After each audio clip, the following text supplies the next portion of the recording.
जगाच्या कानाकोपऱ्यातून आम्ही घेऊन आलो आहोत वनराईची वाणी. मी प्रज्वल तुमचं मनापासून स्वागत करतो. या पॉडकास्टच्या माध्यमातून आम्ही तुम्हाला वन्यजीव संरक्षण, संशोधन व पर्यावरण बाबतीतल्या घडामोडींच्या विश्वात घेऊन जाणार आहोत. असाच एक गंभीर विषय म्हणजे गोव्यातला मोल्ले मिशू आज आपण आपल्या पाहुण्यांकडून जाणून घेणार आहोत. आजचे आपले पाहुणे आहेत ओमकार धरवडकर, जे खरं तर सॉफ्टवेअर इंजिनियर आहेत, पण त्यांच्या निसर्गाच्या प्रेमापोटी त्यांनी नॅचरलिस्ट म्हणून काम सुरू केले आणि गेले 8 वर्ष गोव्याच्या वन्यजीवांचा अभ्यास करत आहेत. मृगया एक्सपेडिशन्स नावाची टुरिझम कंपनी त्यांनी सुरू केली आणि ते गोव्याच्या बर्ड कन्झर्वेशन नेटवर्कचे प्रेसिडेंट पण आहेत, ज्याच्या मदतीने ते गोव्याच्या पक्ष्यांचे संरक्षण करू शकतात. So sir, thanks a lot, तुम्ही आज सहभागी झालात व या गंभीर विषयावर आम्हाला आता माहिती देणार आहात. So over to you sir. नमस्कार प्रज्वल, आणि मला या पॉडकास्टमध्ये बोलायची संधी देण्यात धन्यवाद. गोवा बद्दल मी थोड्या गोष्टी सांगतो आधी. जे म्हणजे सगळ्यांना माहीत आहे की गोवा हे भारतातलं सगळ्यात छोटं राज्य आहे, पण या एवढ्याशा छोट्या राज्यात 6 अभयारण्य आणि 1 राष्ट्रीय उद्यान आहे. आणि हे सगळे एकत्र जर केले तर त्याचं क्षेत्रफळ साधारण 750 स्क्वेअर किलोमीटर होतं आहे. आणि तुम्ही जर पश्चिम घाटाबद्दल बोलला तर गोवा हा पश्चिम घाटाचा पण भाग आहे, आणि तो अशा जागी वसलेला आहे की पश्चिम घाटाचा जो उत्तरी भाग आहे आणि दक्षिणी भाग आहे, दोन्ही ज्या एका जागी मिळतात त्या जागी गोवा आहे. आणि त्याच्यामुळे बरेचसे स्पीसीज जे इथे मिळतात त्यांची मर्यादा एकतर गोव्यापासून सुरू होते किंवा गोव्यात संपते. आणि हे जे गोव्याचे सगळे संरक्षित क्षेत्र आहे, ज्यांना प्रोटेक्टेड एरियाज म्हणतात, त्यात भगवान महावीर वाईल्ड लाईफ सँक्च्युरी आणि मोलेम नॅशनल पार्क हे दोन्ही एकत्र मिळून गोव्याचं सगळ्यात मोठं संरक्षित क्षेत्र होतं आहे.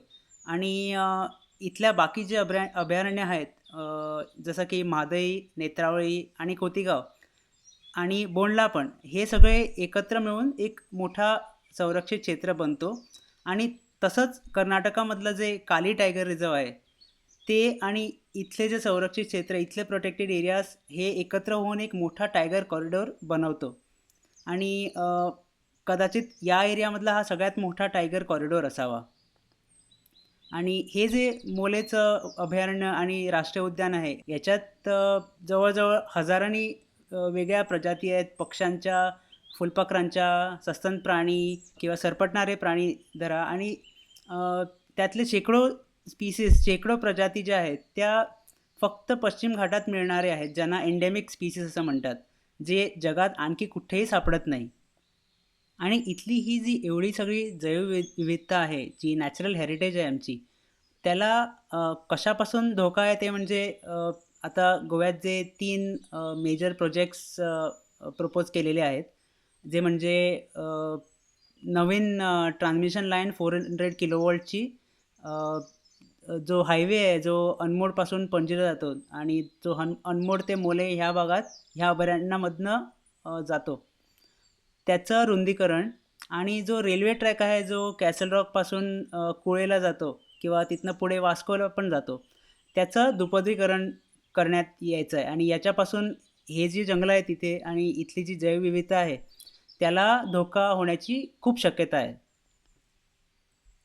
आता जर ह्या तिन्ही प्रोजेक्ट्सबद्दल बोलायचं झालं तर रेल्वे लाईन जी आहे ती एकदम घनदाट जंगल आणि प्रॉपर प्रायमरी एव्हरग्रीन फॉरेस्ट ज्याला म्हणतात, ज्याला ज्यात काही डिस्टर्बन्स झालेला नसतो जास्त, आणि खूप डायव्हर्सिटी असते, अशा जंगलांमधनं पास होते. आणि जी ऑलरेडी जो रेल्वे ट्रॅक आहे त्याच्या बाजूला दुसरा करण्यात येण्याचं प्रपोजल आहे. आणि त्याने बऱ्यापैकी इथे डिस्टर्बन्स होण्याची शक्यता आहे, कारण त्याच्यामुळे बरीचकडे लँड फिलिंग करायला लागणार, बऱ्याच जागी हिल कटिंग पण करायला लागणार. आणि जो गोव्याचा प्रसिद्ध धबधबा आहे दूधसागर वॉटरफॉल, त्याच्या समोरनं हा रेल्वे ट्रॅक जातो. आणि तो दुसरा जो रेल्वे ट्रॅक येणार ते करताना या धबधब्याला पण डॅमेज होण्याची शक्यता आहे.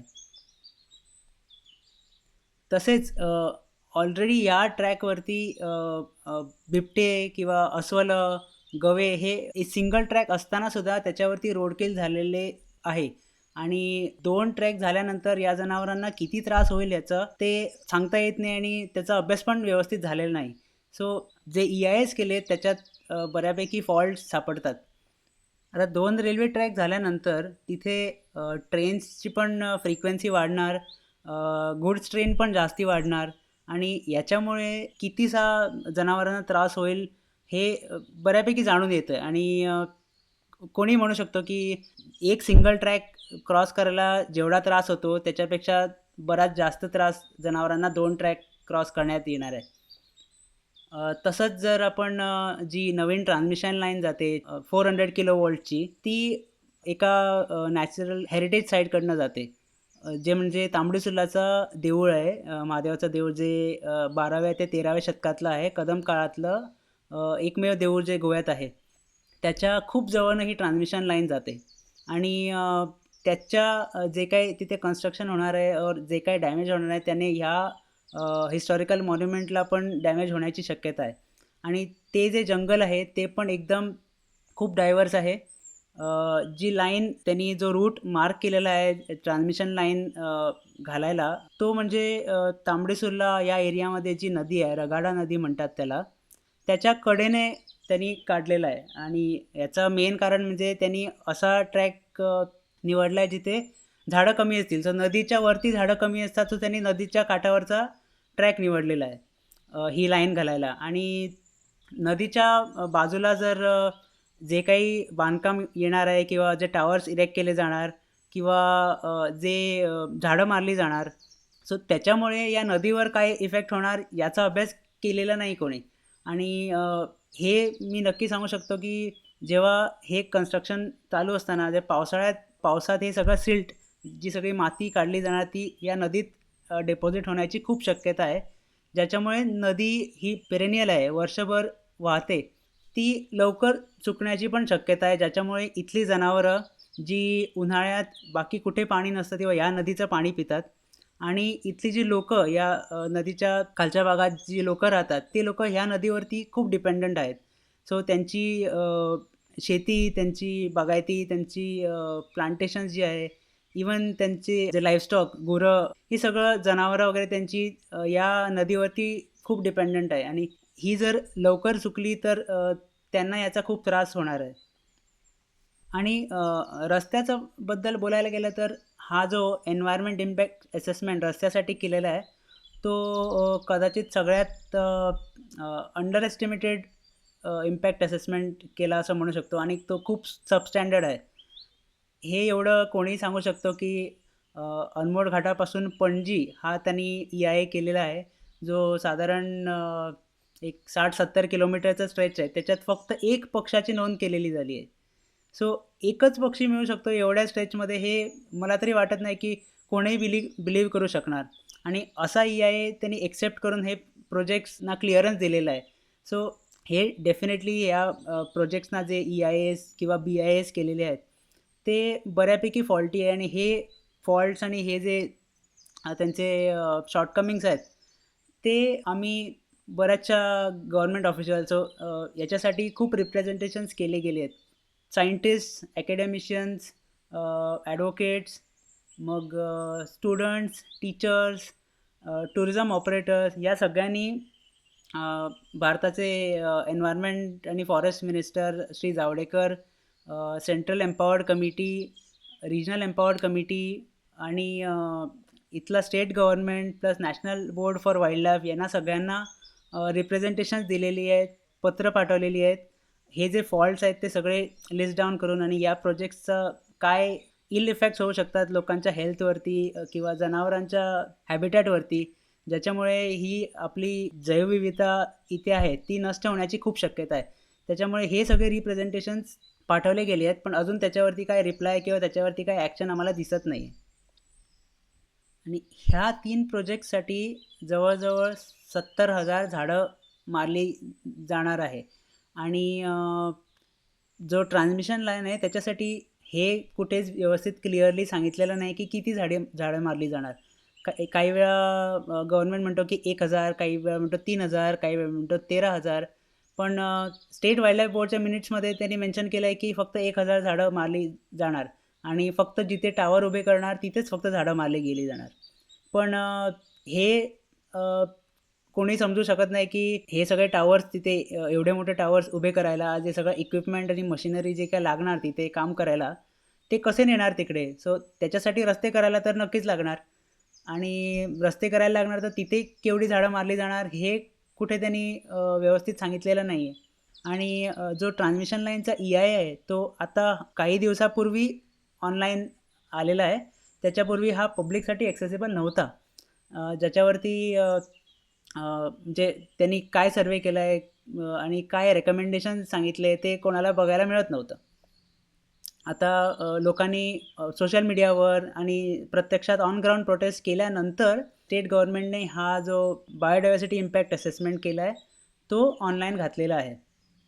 आणि एवढ्या सगळ्या प्रोटेस्ट नंतर म्हणजे लिटरली फ्रॉम गोव्याच्या प्रत्येक कानाकोपऱ्यातनं लोकांनी प्रोटेस्ट केले तरी असं वाटतं की गव्हर्नमेंटला या लोकांचं ऐकायचं नाही आणि हे प्रोजेक्ट्स पुढे न्यायचे आहेत कशाही परिस्थितीत.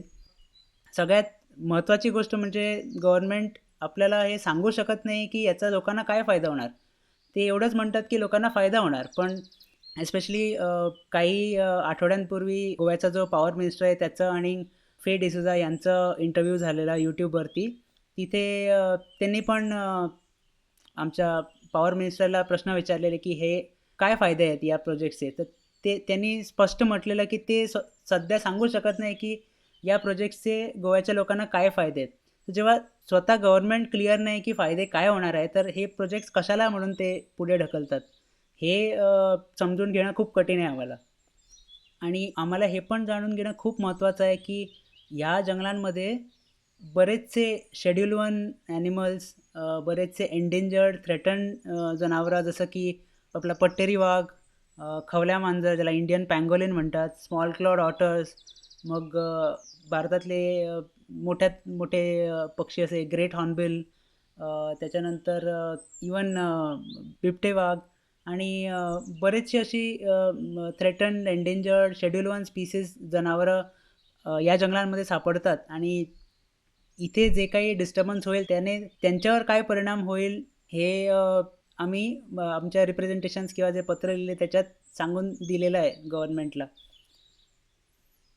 आणि हे आता 3 प्रोजेक्ट्स आहेत त्याच्यामुळे आपली या ज्या मोले अभयारण्य आणि राष्ट्रीय उद्यान आहे त्याचे 4 भाग केले जाणार. सो फॉरेस्ट फ्रॅगमेंट होणार आहे आणि त्याच्यामुळे जनावरांना जंगलाच्या एका भागातनं दुसऱ्या भागात जायला खूप त्रास होऊ शकतो, कारण मध्ये एवढे मोठे आर्टिफिशियल बॅरियर्स जे रस्ता जो हायवे आहे तो किंवा रेल्वे ट्रॅक, त्याच्यामुळे त्यांना एकीकडनं दुसरीकडे जायला खूप त्रास होणार आहे.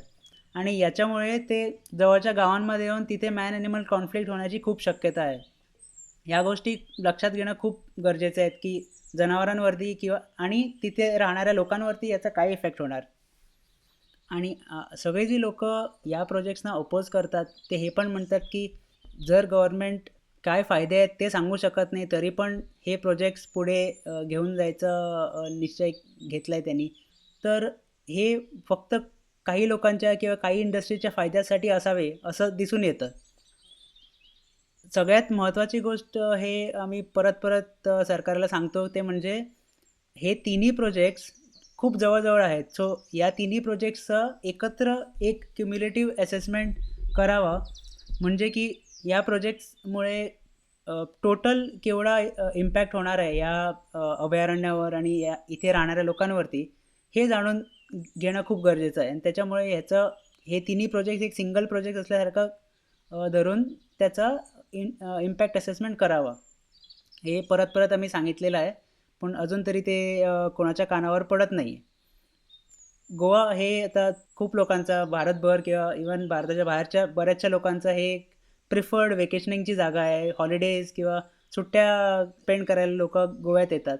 पण जे गोव्यात राहणारी लोकं आहे प्लस जे गोव्याच्या बाहेरनं इथे लोकं मजा करायला येतात त्यांनी हे पण समजून घेतलं पाहिजे की हे जे प्रोजेक्ट्स आहेत ते जर व्हायला दिले किंवा व्यवस्थित त्याच्यावरती अभ्यास न करता हे जे प्रोजेक्ट्स झाले तर गोवा आता जसं आहे तसं राहणार नाही पुढे. आणि इथल्या लोकांनी प्लस जे बाहेरचे लोकं इथे येतात, त्यांनी आता गोव्यासाठी उभं राहिलेलं खूप गरजेचं आहे. हे तुम्ही करू शकतात आपल्या युनियन एन्व्हायर्नमेंट आणि फॉरेस्ट मिनिस्टरना ह्या जे क्लिअरन्सेस दिलेले आहेत, ते नकारायला पत्र लिहू शकतात आणि त्या पत्राचा लिंक या पॉडकास्टच्या डिस्क्रिप्शनमध्ये दिलेला आहे. दुसरं म्हणजे काही Instagram अकाउंट्स आहेत जे या प्रोजेक्ट्स आणि हे जे प्रोटेस्ट चालू आहेत आणि कशासाठी लोकं प्रोटेस्ट करतात आणि या प्रोजेक्टचे काय इफेक्ट्स होणार आणि काय लेटेस्ट अपडेट्स आहेत, ते त्या Instagram अकाउंट्सवरती खूप रेग्युलरली घालतात. त्यांचे पण डिटेल्स इथल्या डिस्क्रिप्शनमध्ये दिलेलं आहे. सो माझी सगळ्यांना एकच रिक्वेस्ट आहे की तुम्ही सगळ्यांनी पण हे या प्रोजेक्ट्सबद्दल बोलावं. त्याचे जे काही इल इफेक्ट्स होतात जनावरांवरती किंवा इवन लोकांवरती, ते त्याचा अवेअरनेस बाकी लोकांना करावा आणि आम्ही जो आमचा आवाज काढतो, जे प्रोटेस्ट करतात या प्रोजेक्ट्सच्या विरोधात, त्याला तुमचा पण आवाज देऊन आमचा आवाज मोठा करावा, अशी माझी फक्त रिक्वेस्ट. हो, खरंच. आमची सर्व प्रेक्षकांना विनंती आहे की तुम्ही कृपया डिस्क्रिप्शनमधली लिंक उघडून पहा आणि या मोहिमेला प्रतिसाद द्या. त्याबरोबरच तुम्हाला या विषयावर अजून माहिती हवी असेल, तर आम्ही काही Instagram हँडल्स डिस्क्रिप्शनमध्ये दिले आहेत. त्यात दिलेली माहिती आवर्जून वाचा आणि ओमकार सरांचा Instagram हँडल फॉलो करायला विसरू नका. खूप खूप धन्यवाद सर, तुम्ही आज तुमचा वेळ काढून सहभागी झालात आणि आशा आहे की पुढे आपली अशीच भेट होत राहील. तुम्हाला हा एपिसोड आवडला असेल तर प्लीज ह्या व्हिडिओला लाईक करा. हा विषय जास्तीत जास्त लोकांपर्यंत पोहोचवण्यासाठी हा व्हिडिओ शेअर करा आणि असे अजून विषय जाणून घेण्यासाठी आमच्या चॅनलला सबस्क्राईब करा. आमच्या सोशल मीडिया हँडल्सवर तुम्ही तुमचा रिव्ह्यू देऊ शकता किंवा तुम्हाला पुढच्या भागात काय ऐकायला आवडेल हे नक्की सांगा. पुन्हा भेटूया पुढच्या भागात. तोपर्यंत सुरक्षित राहा आणि आपली काळजी घ्या. धन्यवाद.